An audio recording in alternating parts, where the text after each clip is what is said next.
Começa agora o programa Bem Viver, uma prosa sobre saúde, bem-estar, comida e agroecologia. Produção Rádio Brasil de Fato.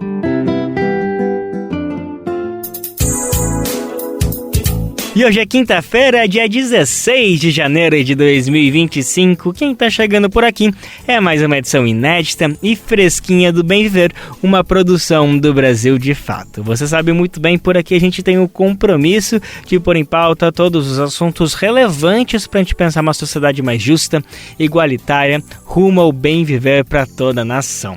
Então sim, a gente fala de agroecologia, saúde, alimentação, cultura, sem deixar de lado os assuntos do momento sobre política, economia, tudo isso cabe no nosso programa.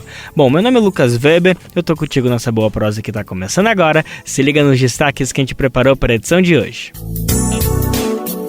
Governo de Minas Gerais vai premiar produções que apresentam visão positiva da mineração. Meta diz que encerra a checagem de fatos só nos Estados Unidos, mas especialistas mostram que política de discurso de ódio já afeta o Brasil. A situação do Zava Guarani no Paraná. O povo vem sofrendo ataques de pistoleiros e relatam medo de sair da aldeia. MST realiza mobilização nacional com plantio de árvores em homenagem aos militantes assassinados em Tremembé, São Paulo. Banco do Nordeste disponibiliza plataforma com 17 cursos online gratuitos.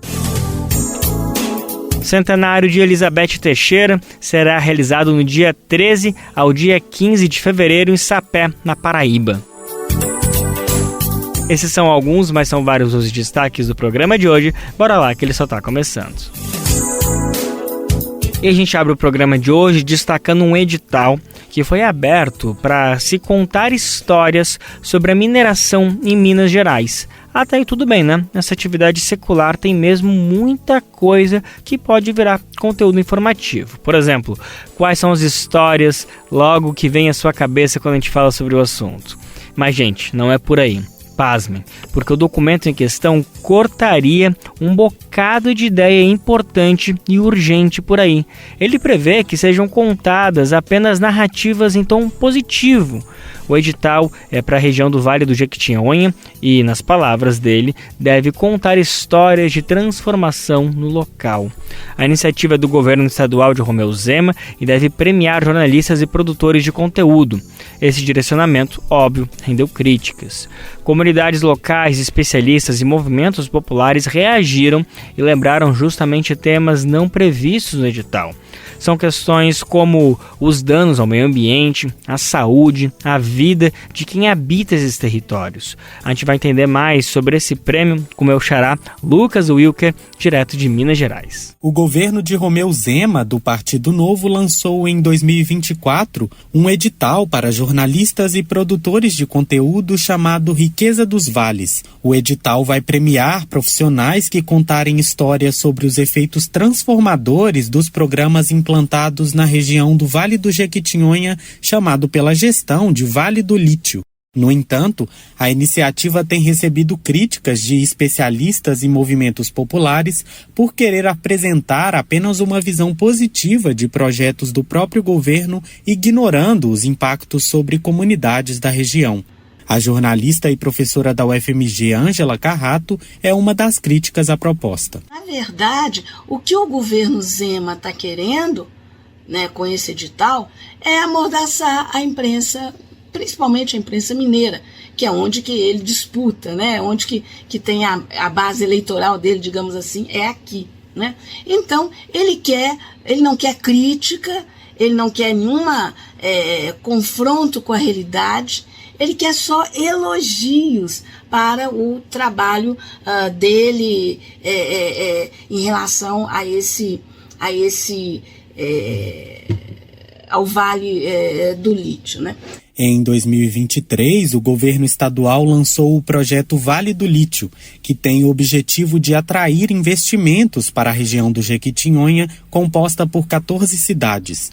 A ideia, segundo a gestão, é estimular o desenvolvimento econômico e social, gerando emprego e renda para a população. No entanto, Moradores denunciam que a exploração mineral tem gerado destruição de biomas, desrespeito aos territórios de comunidades tradicionais e povos originários, além de impactos graves à saúde da população. É o que reforça Luiz Paulo Siqueira, biólogo e coordenador nacional do MAN, o Movimento pela Soberania Popular na Mineração. O projeto Vale do Lítio, capitaneado pelo governo Zema, não passa de uma grande propaganda para atrair investimento estrangeiro e entregar o conjunto de bens minerais que nós temos no território mineiro ao capital internacional. Um total desrespeito às comunidades, ao território do Vale de Jequitinhonha, Vale do Mucuri, do norte de Minas, você querer transformar toda essa região numa grande fronteira mineral sem nenhum tipo de consulta, de participação com o conjunto das comunidades.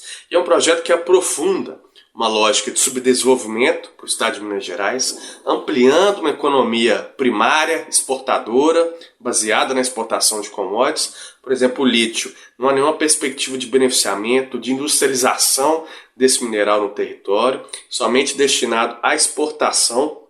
Ou seja, esse projeto não tem nenhum benefício ao conjunto das comunidades, ao território, não há nenhuma política estruturante associada a ele. O que você tem de medida é o quê? É você dar celeridade às licenças ambientais a essas mineradoras. A premiação Riquezas do Vale está dividida em 9 categorias que vão destinar ao todo R$ 450 mil aos vencedores, em modalidades como vídeo, áudio, conteúdo escrito, fotografia, material para redes sociais e até redação.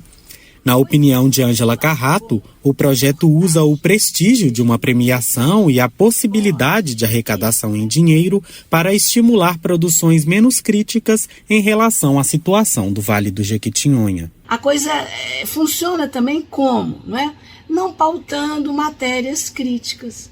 E, ao contrário, divulgando as matérias que forem feitas positivas, porque todo veículo gosta de dizer que ganhou tantos prêmios, etc. E claro que todo jornalista quer também ter seu trabalho reconhecido, especialmente se esse reconhecimento for seguido de alguma recompensa financeira. O problema é que isso envolve uma questão que chama-se ética.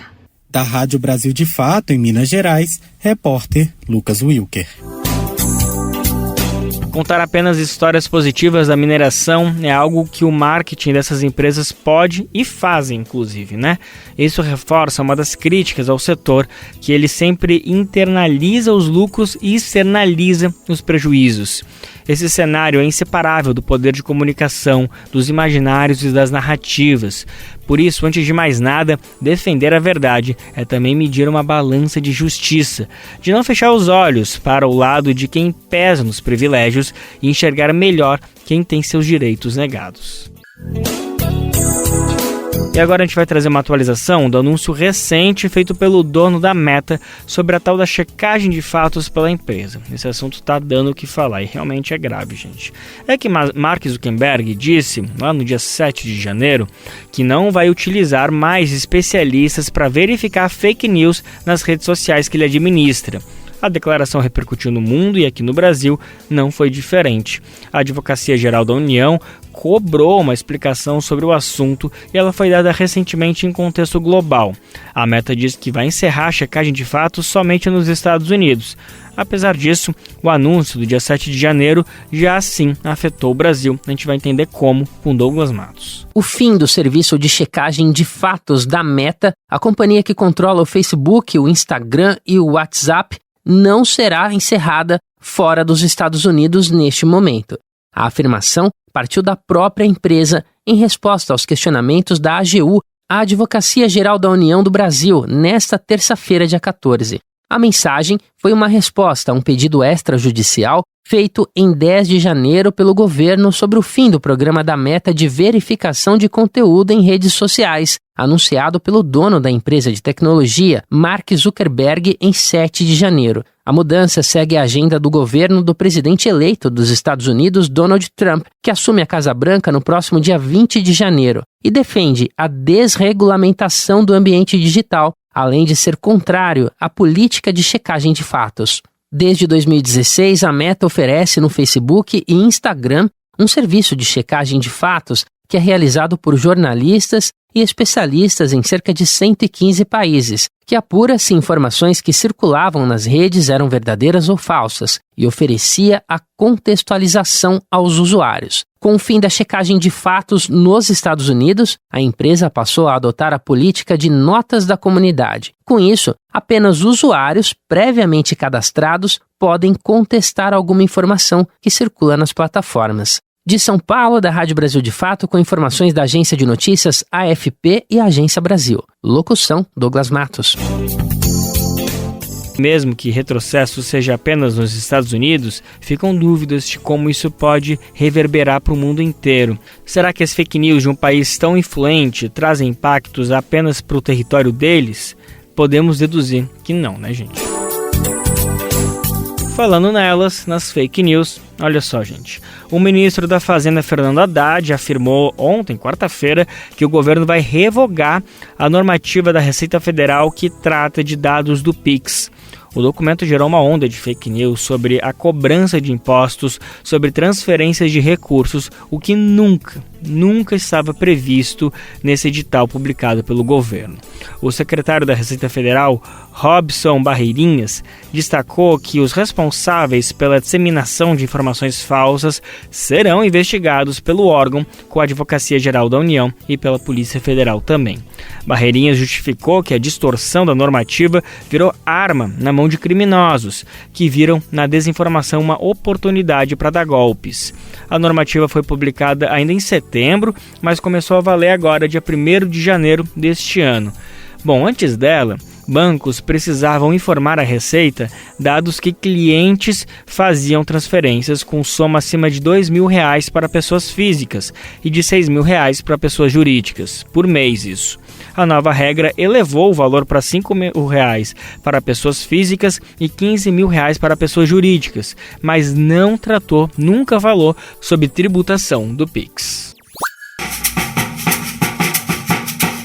O Brasil de Fato te apresenta integrantes de movimentos populares.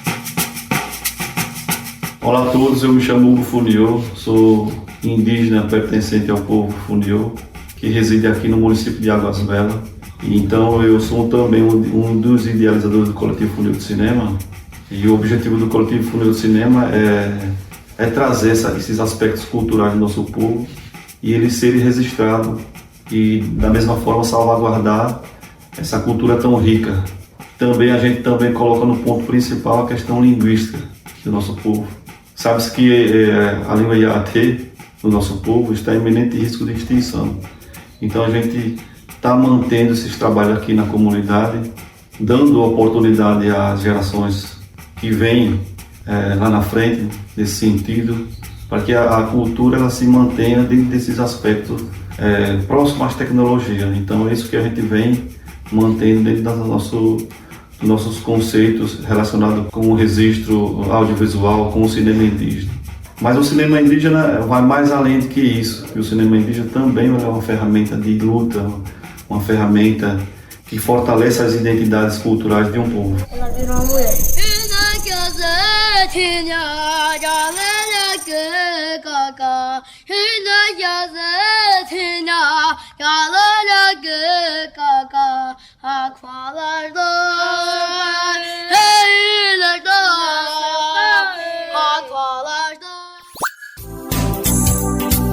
E o nosso assunto agora no Bem Viver é sobre saúde pública, mas mais do que isso, são sobre as ferramentas, todas as políticas necessárias para a gente conseguir construir uma saúde que de fato atenda toda a nossa população.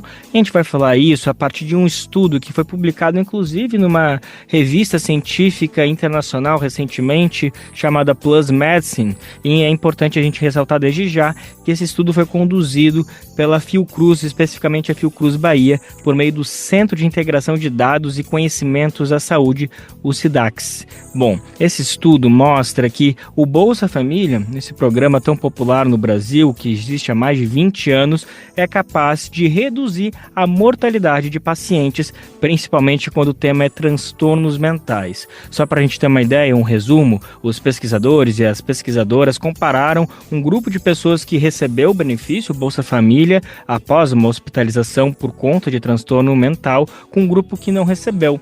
E essa comparação mostrou que o Bolsa Família promoveu uma redução de até 7% na mortalidade geral e de 11% na mortalidade por causas naturais. E esses números ampliam ainda mais, por exemplo, quando a gente fala especificamente de mulheres. Bom, para a gente entender melhor as dimensões desses números, por que isso acontece, o que está por trás desse resultado tão positivo, a gente tem o prazer de receber aqui a pesquisadora que liderou essa investigação, Camila Bonfim, ela que é membro da Fiocruz Bahia.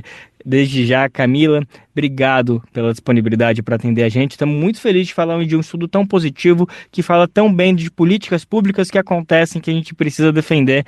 Mas antes de tudo, deixa eu agradecer pela tua disponibilidade por falar aqui com a gente do Brasil de Fato no Bem Viver, viu? Olá, prazer estar aqui também, né, no Brasil de Fato, nesse programa. Eu sou Camila Bonfim, sou psicóloga e sou pesquisadora do SIDAX Fiocruz. E espero poder aprofundar um pouco mais, né, sobre essa temática e sobre esse resultado, que foi bastante interessante, né? Então, vamos conversar mais sobre isso. Vamos nessa. Camila, eu já fiz uma introdução, mas eu tenho certeza que foi muito superficial, dada a dimensão do estudo, que vocês pegaram um corpo assim de milhares de pessoas para conseguir ter esses dados consolidados. Então, eu gostaria que você começasse explicando um pouquinho mais detalhadamente para nós como que foi essa metodologia, para a gente entender a veracidade desses números, que eu acho que a partir dessa metodologia a gente já vai conseguir entender melhor como que vocês chegaram e também entender o resultado. Exato, né? Então, esse resultado, assim, começando a destacar, né? A gente encontrou aí que pelo menos 7% da mortalidade geral dessas pessoas foi evitada, foi reduzida quando elas receberam Bolsa Família. Então, esse resultado foi bastante significativo, né? Bom, a gente no SIDAX Fiocruz, a gente conduz os estudos a partir de metodologias que são bastante robustas do ponto de vista científico. O que significa isso? Não é um estudo que a gente vai lá e simplesmente faz uma pequena entrevista e vai embora. Não. Esse estudo, ele toma como base os sistemas de informação em saúde, que é um grande patrimônio, né, para o nosso Sistema Único de Saúde. Então, com base nesses sistemas de saúde, que a gente utilizou aí o sistema de hospitalização e o sistema de mortalidade, juntamente com o CAD único, né, que é o sistema principal de assistência social. Quando as pessoas precisam do Bolsa Família, elas se cadastram lá no CAD único. Além da própria informação do Bolsa Família, a gente unificou esses dados e analisou os dados do Brasil como um todo, né? Você perguntou aí, era só de uma população? Como é que é isso, né? Que população é essa? É do Brasil como um todo. Mas nos interessava em saber especificamente pessoas que tinham sido internadas com transtorno mental, um acompanhamento de 7 anos, e especificamente sobre essas pessoas que tinham sido internadas que a gente encontrou esse resultado. E para a gente foi muito interessante em pensar o como que a questão da saúde mental precisa ser compreendida de uma forma ampliada, né? Não apenas pensar o âmbito do cuidado direto, né, que a gente pensaria, né, no caso do Brasil, a gente tem uma rede de assistência psicossocial, então tem uma série de dispositivos, dentre eles também o hospital não é o principal, né, a gente tem tido cada vez menos essa população hospitalizada, mas sim, ele ainda é importante, principalmente em municípios onde a gente não tem implantado os chamados CAPs, né, que são os Centros de Atenção Psicossocial, a estratégia comunitária mais implantada como substituição ao modelo hospitalar, mas sim, os hospitais ainda são acionados. As pessoas geralmente acionam esse hospital quando elas têm situações mais graves, né, de saúde mental. Então, foi sobre essa população que a gente estudou, utilizando os sistemas de informação, que, como eu falei, é um grande patrimônio para o nosso Sistema Único de Saúde. A gente conseguiu ver aí que em torno de 70 mil pessoas, né, a gente acompanhou elas durante 7 anos, a partir desses sistemas de informação, e, de modo geral, 7% delas, a gente teve uma mortalidade reduzida. E quando a gente olha as causas, né, mais específicas, a gente ainda vê impactos maiores e, em determinadas subpopulações dessa população, impactos ainda maiores. Perfeito, Camila. Então, fala um pouquinho mais pra gente que subgrupos são esses que apresentaram esses números que conseguem dar essa dimensão ainda maior para o poder de conjugar essas questões do Bolsa Família, atendendo populações que fazem parte do CAD único, como que você estava explicando. Exato, né? A gente analisou, além da mortalidade geral, a gente também subdividiu por algumas causas. Era interessante saber, né? Será que para todas as causas de morte o Bolsa Família impactou da mesma forma? E foi um pouco diferente, né? A gente separou por 2 grandes causas ali, principais, que eram causas naturais e causas não naturais. As causas naturais são as causas que as pessoas morrem sem serem provocadas, como as situações de violência, né? Então, por exemplo, uma doença cardiovascular, ou alguém que faleceu em função de um câncer, de uma doença respiratória, enfim. Pessoas que morreram por causas naturais, e a outra causa eram as não naturais, ou seja, as causas relacionadas à violência, a suicídio, por exemplo. Inclusive, a gente imaginava que pudesse ser assim, um efeito maior, mas o efeito principal foram nas causas naturais. Qual foi a principal explicação que a gente pensou nisso, né? O Bolsa Família está muito associado às chamadas condicionalidades. Que são as condicionalidades? Além de receber o Bolsa Família, essas pessoas precisam ter o seu acompanhamento na saúde. Elas precisam frequentar os postos de saúde, né, a atenção primária, que é esse espaço principal de prevenção, de cuidado de 80% das causas relacionadas a adoecimento na nossa população. Então, a atenção primária consegue dar conta disso. Então, essas pessoas, elas necessitam, para manter o Bolsa Família, ter o seu acompanhamento em termos de exame de rotina. Então, a gente observou principalmente isso, já que o efeito principal foi sobre as causas naturais. As causas não naturais, a gente não encontrou uma redução, mas não foi estatisticamente significante, vamos dizer assim, mas a gente entende que são causas mais complexas, que exigem aí outras políticas também, além do Bolsa Família. Então, teve esse efeito mais reduzido, vamos dizer assim. Então, além disso, além de analisar as causas, né, diferentes causas, a gente também analisou populações. Por exemplo, essa redução na mortalidade foi ainda maior entre as mulheres e foi ainda maior em populações de 10 a 24 anos, né, quando a gente separa os segmentos etários e segmentos de sexo, né, a gente fez uma análise por sexo, separando homens e mulheres, e a gente encontra que as mulheres tiveram uma redução de 25% da mortalidade, né, e a população ali de 10 a 24 anos chegou a ter a 21%. Então, por que essas pessoas também, né? Uma outra pergunta que a gente se fez. Porque também são populações que são bastante alvo do Bolsa Família. As mulheres têm cada vez mais ocupado o lugar de chefia de família, e elas têm, inclusive, essa questão de gerenciar esse dinheiro do Bolsa Família que elas recebem. Então, vamos dizer, populações jovens são bastante alvo, né, do efeito que essa política traz, e a população de mulheres. Então, isso foi também bem interessante. Perfeito. Essa é Camila Bonfim, pesquisadora da Fiocruz Bahia, ela que é integrante do Centro de Integração de Dados e Conhecimentos para a Saúde, o SIDAX, e ela foi quem liderou nessa pesquisa que a gente está conversando agora.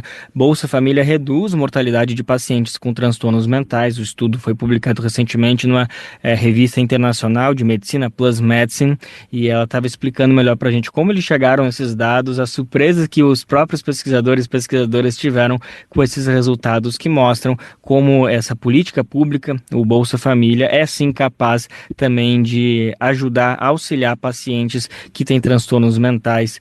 Camila Bonfim, pesquisadora da Fiocruz Bahia, mais uma vez, obrigada pela disponibilidade para conversar com a gente, viu? Obrigada, querido. Brasil de Fato, uma visão popular do Brasil e do mundo. Leia e ouça as informações que mais interessam no seu dia. Política, economia, direitos humanos, cotidiano, saúde e cultura, tratados com pluralidade e diversidade. Jornalistas, articulistas e movimentos populares reunidos em um só veículo. Esse é o Brasil de Fato. Conteúdos em texto, áudio e vídeo que informam e contribuem na luta por uma sociedade mais justa e fraterna. Quer ficar por dentro? Então acesse brasildefato.com.br.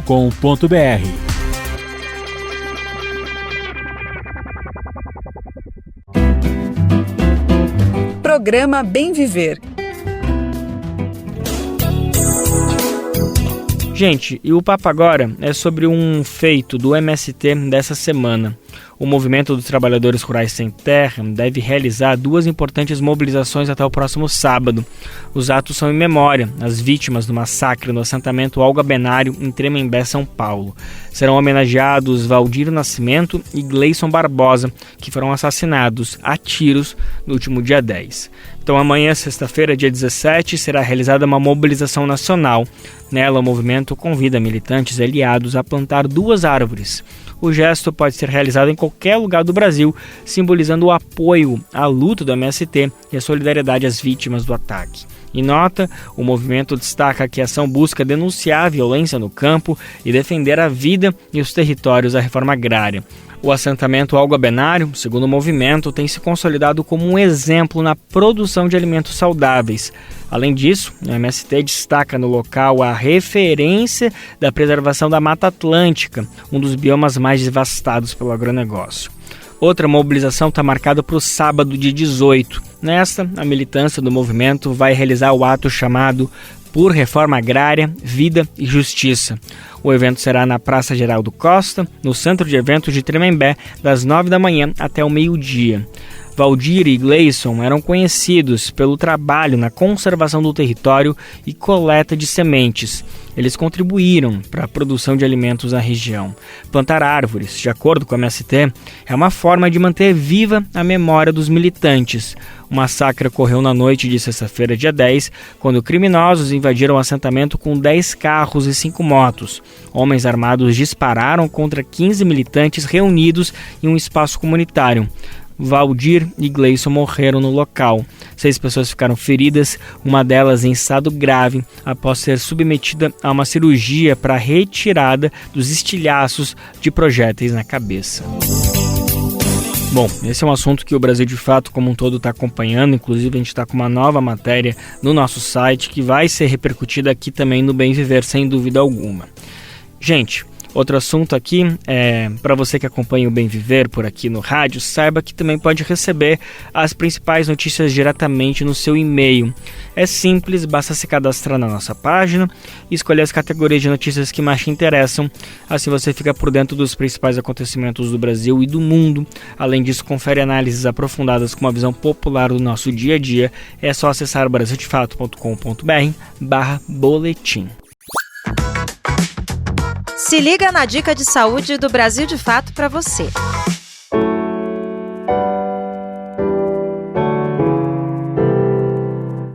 A febre do aeroposto é mais uma arbovirose, que é uma doença que se encaixa na mesma família da dengue, da chikungunya e da zika. Diferente dessas outras doenças que eu citei, ela não é transmitida pelo Aedes aegypti, mas sim pelo maruim, como é muitas vezes conhecido, ou até mesmo pela muriçoca, tão conhecida também em muitos cantos de nosso país. Ela é uma doença que tem um comportamento muito parecido com a dengue. São aqueles sintomas como febre, dor no corpo, dor atrás dos olhos, dor de cabeça. Esses são sintomas mais comuns. Há outros sintomas também, como tontura, como vômitos, enfim, que podem aparecer. E o ciclo de duração dela no corpo humano também é muito parecido, de uma maneira em geral, com a dengue, de 3 a 7 dias. E aí o que é importante nesse momento? A prevenção e o cuidado vai ser o mesmo. É muito importante, né, a gente, especialmente em locais onde há presença bastante dessas muriçocas, desses maruins, como já é de praxe em nossa realidade, a gente orientar o cuidado com as roupas, no sentido de usar roupas longas para evitar áreas expostas às picadas dessas muriçocas, desses mosquitos de uma maneira em geral. É importante também, quando possível, a utilização de repelente, e isso é fortemente recomendado para gestantes também. E quando se estiver doente, é importante procurar assistência médica para fazer uso de sintomáticos. Não há um remédio específico para ficar bom, mas é importante se cuidar para ficar bem durante esse período e também tomar as mesmas medidas, até porque é uma forma da gente proteger outras pessoas próximas a gente do mosquito vir, picar a gente e levar a doença para outras pessoas.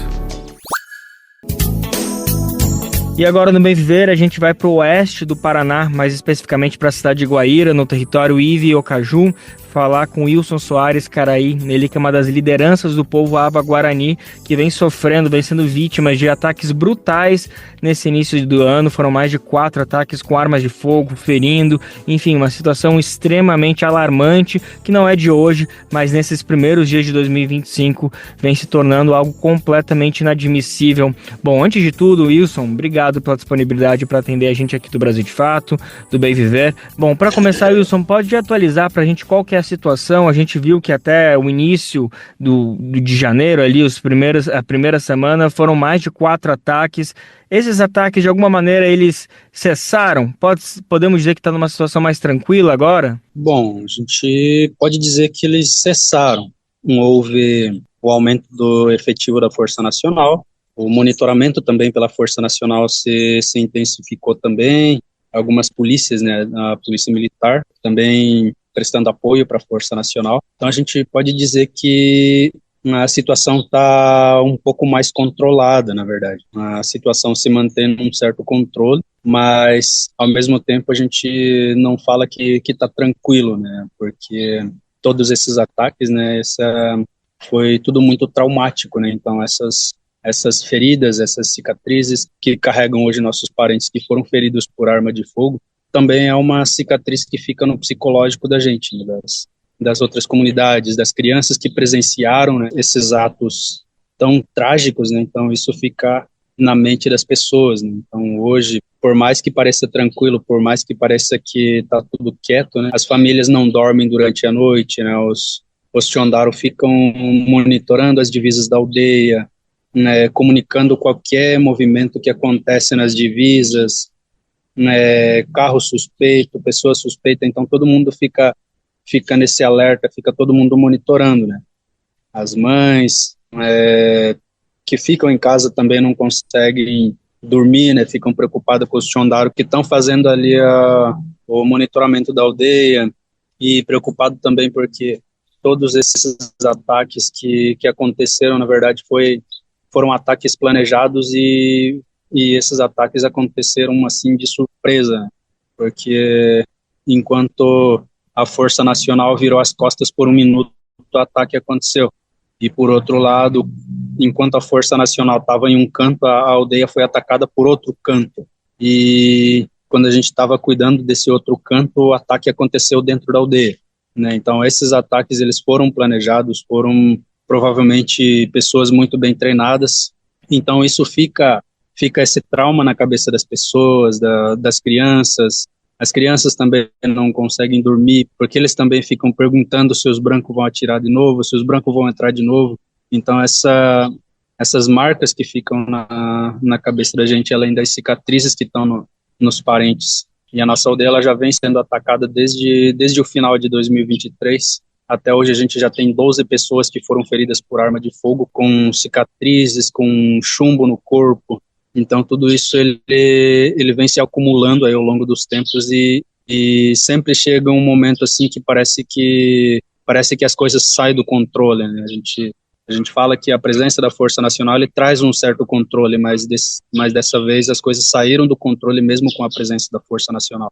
Não é exagero afirmar que o que aconteceu nesse início de ano é inédito. Nunca de tanta violência tinha sido atacada toda essa região. Sim, nunca se teve um episódio tão grave assim como aconteceu nesse começo de ano. Wilson, no ano passado houve uma retomada, né, do povo Ava-Guarani, mais ou menos em julho do ano passado, quando os indígenas fizeram 7 ocupações dentro desse território indígena Guaçu-Guavirá. Vocês relacionam esse movimento indígena com esses ataques que estão acontecendo agora? Sim, sempre que aconteceu assim, alguma retomada, os fazendeiros eles se articularam assim, de uma maneira absurdamente rápida, em questão de meia hora, 1 hora, eles já conseguiam se reunir em pelo menos 200 a 500 pessoas. Então eles, com isso, eles atacavam as retomadas, e como eles são em maior número, né, os guaranis tinham que correr para o mato, tinham que se esconder. Então, já no começo das retomadas a gente já sofreu vários ataques, e por mais que a Força Nacional estivesse presente no local, mesmo assim eles não se mostravam assim calmos, eles continuavam gritando, provocando e ameaçando, falando que vão matar, que vão pegar um dia desses, né? Então, mesmo na presença da Força Nacional, eles continuavam muito radicais, né? E depois, agora em em agosto, esse primeiro ataque que aconteceu ali, que foi essas retomadas em junho, aqui na Uocaju, teve, na verdade, um procedimento de ampliação da ocupação da aldeia. A gente sentiu aí a falta de espaço e com isso a gente fez uma ampliação. E nessa ampliação que a gente foi atacado em dia 27 de agosto, onde também tiveram 4 pessoas feridas por arma de fogo, né? Então, desde então, a gente já vinha com esse receio com esse medo, né, de qualquer momento poder ser atacado, de ser surpreendidos, porque as ameaças, elas sempre continuavam, né? A gente sempre recebia recados, ou então, quando eles trocavam mensagens por WhatsApp, alguém sempre nos informava, né, nos mostrava que essa conversa está acontecendo, né, como eles estão se articulando, o que eles planejam fazer. Então a gente sempre teve medo disso e a gente comunicou, né, o MPI, a gente comunicou ao Ministério Público Federal de que essas ameaças, elas existiam. E com isso a gente estava pedindo também um aumento da Força Nacional, mas que até então ainda não tinha aumentado o número de agentes, né? Continuava, acho que tinha apenas 3 viaturas, que uma fazia um monitoramento numa aldeia, outra fazia em outra, e a outra ficava circulando, né? Passando pelas outras aldeias. Mas assim, a Tecoha e o Uocaju, né, foi a que mais foi, que mais sofreu, né, com esses ataques, com essas ameaças. Já as outras retomadas, elas foram um pouco mais tranquilas, né, a não ser que em Terra Roxa, pelo menos duas Tecohas, elas foram ameaçadas, foram atacadas por fazendeiros também, nesse mesmo modelo, né, em grande número de pessoas, com máquinas, com caminhonetes, atropelando os Guarani na retomada com as caminhonetes e com trator, que inclusive tem, né, algumas gravações aí que os próprios indígenas fizeram, mostrando, né, a hostilidade desses grupos, né, que vinham atacar as aldeias. Mas com tudo isso, as outras aldeias, elas não sofreram tanto, né? Foram atacados uma vez, 2 vezes, e depois eles conseguiram manter o controle, né, com a presença da Força Nacional, com a presença da Polícia Militar também, né. Já a nossa Tecoha, esses ataques, eles nunca pararam de fato, né, sempre tem uma ameaça, sempre tem uma tentativa de invasão dos não indígenas, e eles vêm construindo, né, na mesma propriedade que está a ocupação dos Guarani. Então eles vêm avançando, colocaram cerca elétrica, colocaram gado, né, então sempre tem essa tentativa de invasão e a gente não pode fazer nada, porque quando um Guarani se aproxima para ver o que acontece, eles começam a atirar para cima dos Guarani e coloca eles para correr de novo, né, todo mundo volta para a aldeia de novo. Aí não tem assim esse controle. Então, por isso que a nossa aldeia é a que mais sofreu, a que mais tem gente ferido, que foi muito mais traumático aqui na nossa Tecoha. É inacreditável. Wilson, acho que é importante a gente dar um contexto para quem está nos acompanhando, que a gente está falando de um território indígena que já foi identificado e delimitado pela FUNAI, isso ainda em 2018, então a gente está falando aí de 7 anos que esse território já iniciou esse processo de demarcação pela instância da FUNAI, mais de 24 mil hectares, mas ele não vai para frente porque 2 prefeituras que estão nessa região, tanto Terra Roxa como Guaíra, no Paraná, entraram com impetraram uma ação na justiça questionando justamente esse processo, e a situação está parada por conta do marco temporal, dessa tese ruralista aí que tenta bagunçar completamente todo o mecanismo de homologação de terras indígenas do Brasil. Então, um dos empecilhos para que essa situação avance, dando mais garantias para todo esse território, embora a gente saiba que existam territórios que estão devidamente homologados e mesmo assim seguem sendo atacados pelo Brasil, mas não deixa de ser um salvaguardo.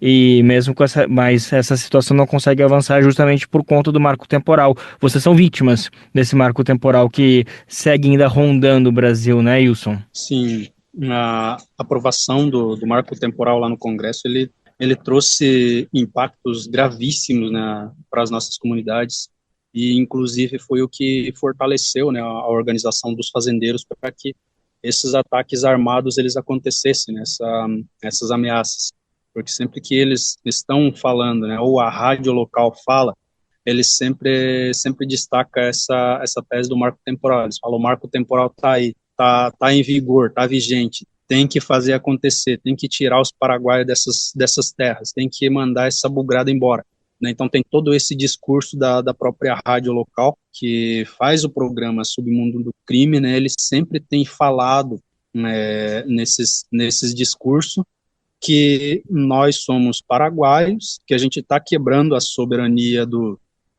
país, e que somos uma quadrilha, né, que estamos aí invadindo propriedades e tirando propriedades, expulsando fazendeiros, né, sendo que as áreas que nós estamos agora não tinha fazendeiro nenhum quando a gente entrou, né, não tinha gente morando, e algumas até estavam sem uso, né.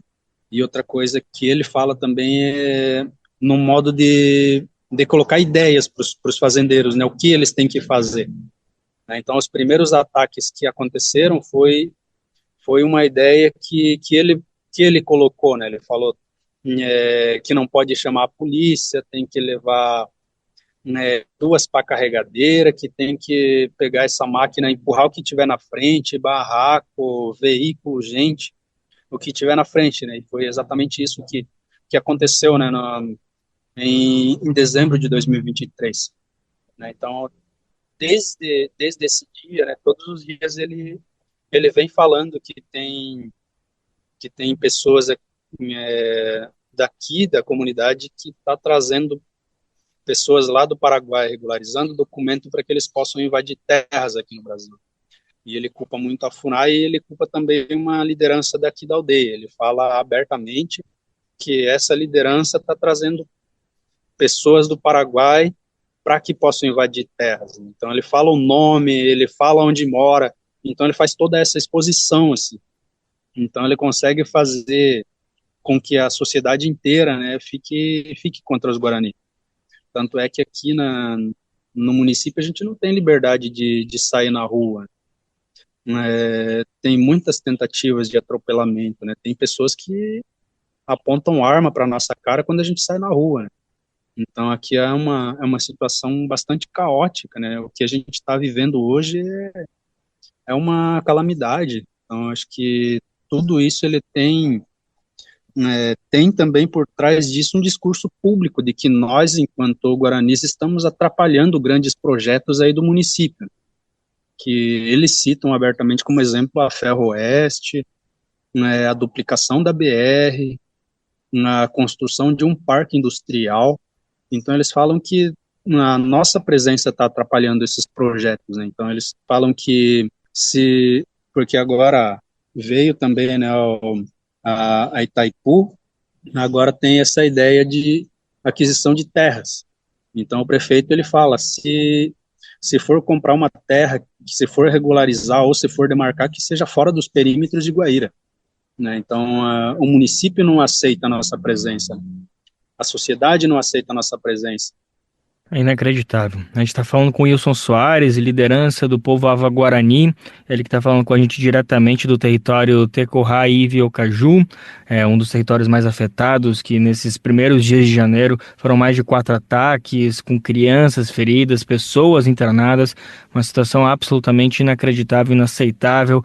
Wilson, acho que a gente já conseguiu dar uma boa dimensão da situação, a gente fica feliz que está passando por um momento um pouco mais tranquilo, embora isso não signifique nada, a gente sabe do nível de ameaça, mas para fechar essa entrevista é fundamental que a gente fale da situação do Parque Nacional do Iguaçu, das Cataratas do Iguaçu, que uma decisão da Justiça Federal proibiu que todo o povo Ava-Guarani ocupe e promova movimentações dentro desse espaço que é sagrado para vocês. Para fechar essa entrevista, eu queria só ouvir um pouquinho da relação histórica, ancestral, que todos os Ava-Guarani têm com as Cataratas do Iguaçu, só para a gente ter uma noção do que significa uma decisão desse cabimento que proíbe vocês de ocuparem a casa de vocês. É um absurdo, né? Na verdade, a gente pensar que o nosso território ancestral, né, o nosso espaço que sempre foi um espaço sagrado, né, que é uma criação de Nyanderu, nosso Pai Celestial, que a gente entende como a nossa Mãe Terra, né? O nosso espaço territorial ancestral, ele é considerado para nós sagrado, não só o espaço que a gente ocupa, mas também o planeta em si, né? Porque para nós o planeta ele é um nosso irmão, né?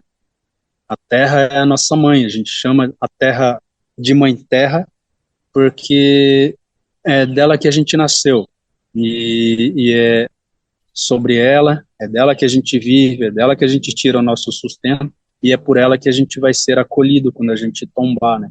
Então é por isso que a gente considera a Mãe Terra muito sagrado, os espaços sagrados, e também de uma importância espiritual, né, que é, por exemplo, as Cataratas do Iguaçu, o Parque Nacional, inclusive as 7 quedas, né, que ficaram submersas depois da construção da usina de Itaipu. É isso, na verdade a gente precisaria de muito mais tempo para conseguir dar a dimensão de todas as violações. São mais de 50 anos que a comunidade Ava-Guarani vem sendo retirada, sendo expulsa, e além disso de todos esses danos ambientais, como o senhor bem citou, as 7 quedas de Iguaçu.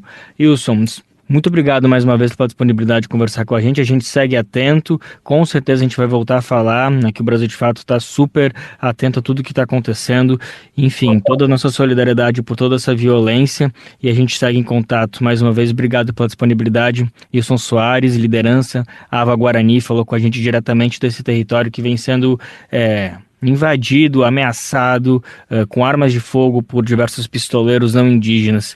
Então, Wilson, mais uma vez, obrigado pelo seu tempo, viu, amigo? Sim, tá bom. Obrigado.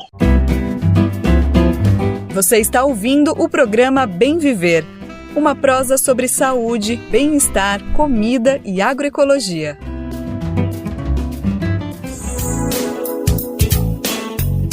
E agora um recado que a gente compartilha do fundo do coração de toda a equipe do Brasil de Fato. É que a gente precisa da sua colaboração para continuar produzindo conteúdo de qualidade com todo o rigor jornalístico que você já conhece e confia. Nosso trabalho e sempre será trazer a visão popular dos fatos, tanto no Brasil quanto no mundo. E você pode nos ajudar por meio do nosso Apoie-se, contribuindo com o valor que puder, que estiver a seu alcance. Assim você se junta a quem luta contra a desinformação e constrói um futuro melhor para todos e todas. Bora nessa, minha gente. O link é apoia-se/Brasil de Fato, apoia.se/Brasil de Fato. Esse endereço também está disponível na descrição desse episódio, nas plataformas de podcast. E agora sim, uma boa notícia na questão ambiental.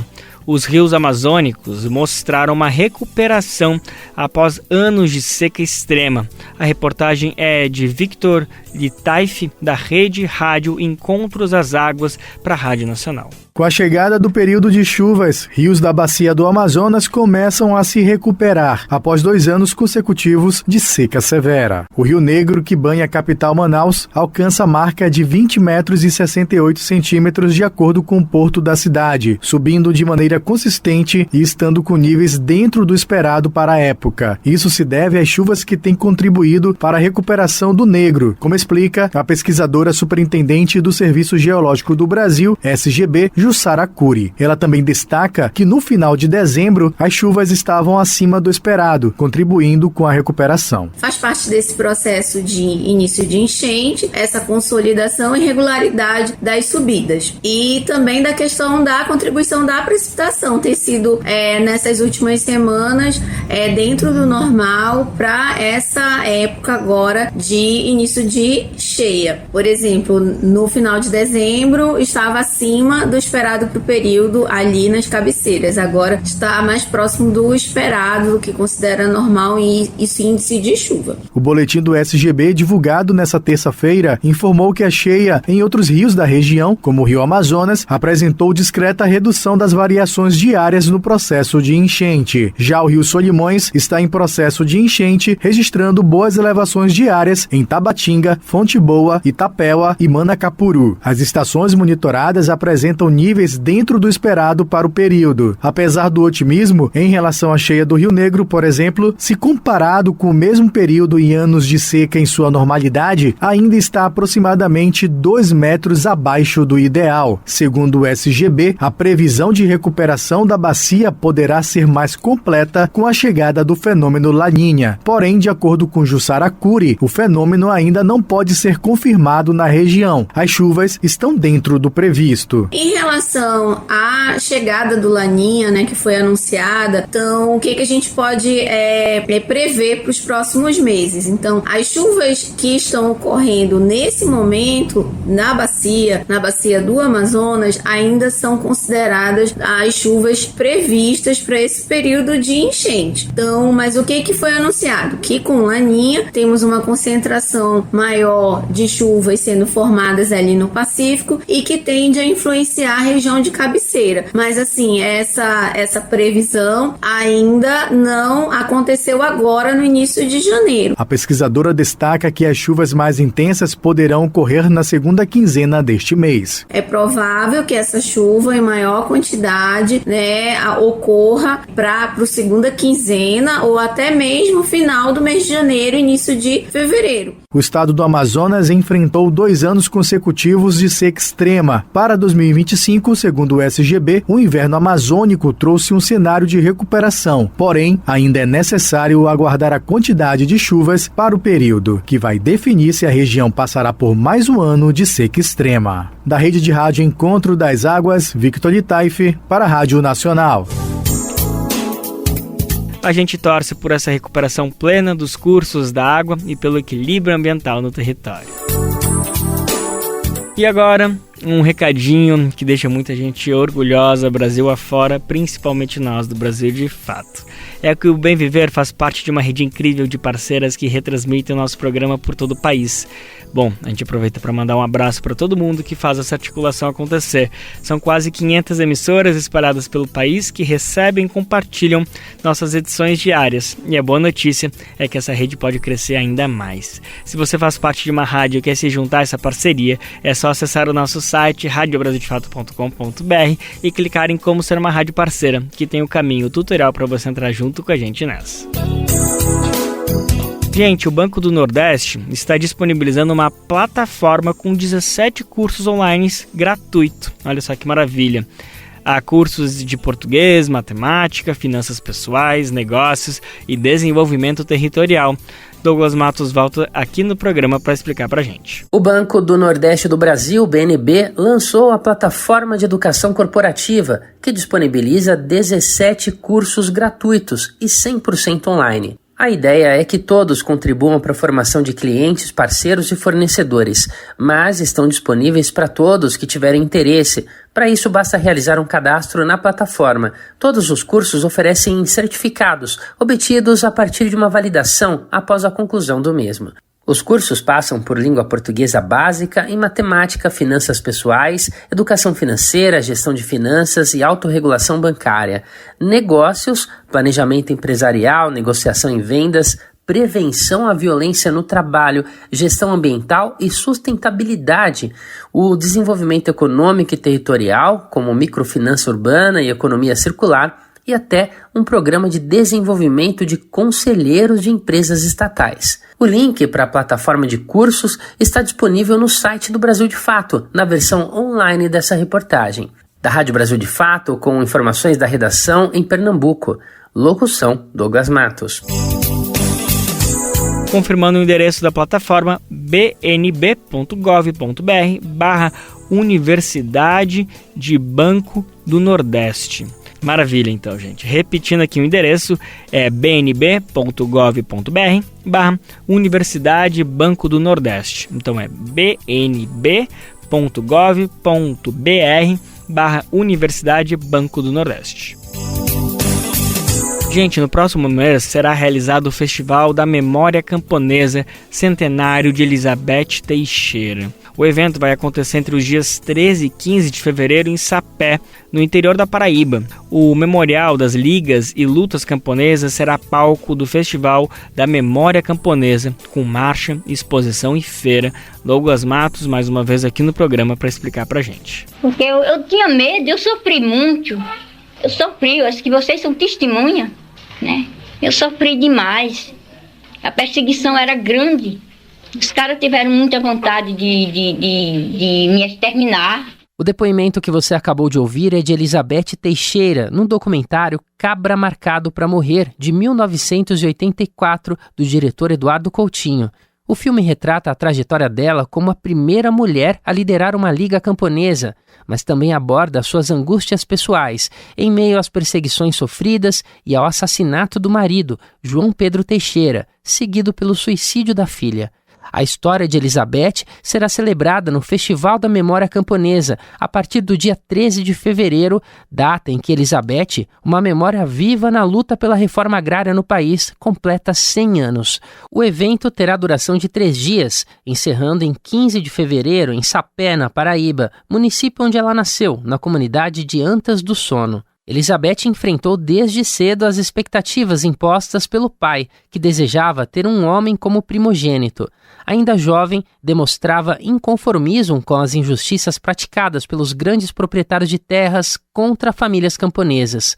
Neste outro trecho do documentário de 1984, já no período mais brando da ditadura, ela questiona a falsa democracia vivida no país. Democracia sem liberdade, democracia com salário de miséria e de fome, democracia com o filho do operário e do camponês que tem direito a estudar, sem ter condições para estudar. Pode, ninguém pode. Em 1940, Elizabeth conheceu João Pedro Teixeira, um trabalhador negro e evangélico que trabalhava numa pedreira próxima à sua casa. Apesar da resistência de seu pai, um pequeno fazendeiro que desaprovava o relacionamento, Elizabeth desafiou a realidade social da época, se casando com João Pedro. Juntos construíram uma vida de amor e luta, se dedicando à defesa do direito dos trabalhadores rurais. João Pedro Teixeira se tornou uma das principais lideranças das Ligas Camponesas de Sapé, organização criada nos anos 50 para combater as violações do latifúndio e para defender os direitos dos trabalhadores no campo. Numa emboscada, a mando de grupos contrários à luta camponesa, João Pedro foi assassinado em 1962. Quando ele foi assassinado naquela estrada Café do Vento, os tiros atingiram até os livros que ele trazia, não só os tiros como o sangue. Todo estraçalhado de bala, era uma coisa bárbara, coisa triste, onde ainda se encontrava ainda o ouvido cheio de terra e o sangue era aí no chão largo. E eles nunca foram punidos, criminosos, né? Nunca.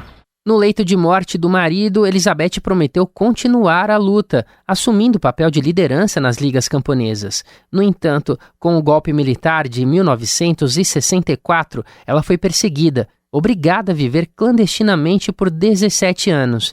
Mudando de identidade para sobreviver, Elizabeth se dedicou à alfabetização de crianças, mantendo viva a essência da sua luta. Em 1981, com a ajuda de seus 2 filhos, o cineasta Eduardo Coutinho reencontra Elizabeth, que retratou a história no documentário Cabra Marcado para Morrer. Hoje, a casa onde Elizabeth viveu com a família abriga o Memorial das Ligas e Lutas Camponesas. Segundo os organizadores, o Festival da Memória Camponesa não é apenas uma celebração do passado, mas uma oportunidade para fortalecer o compromisso com a reforma agrária e a justiça social.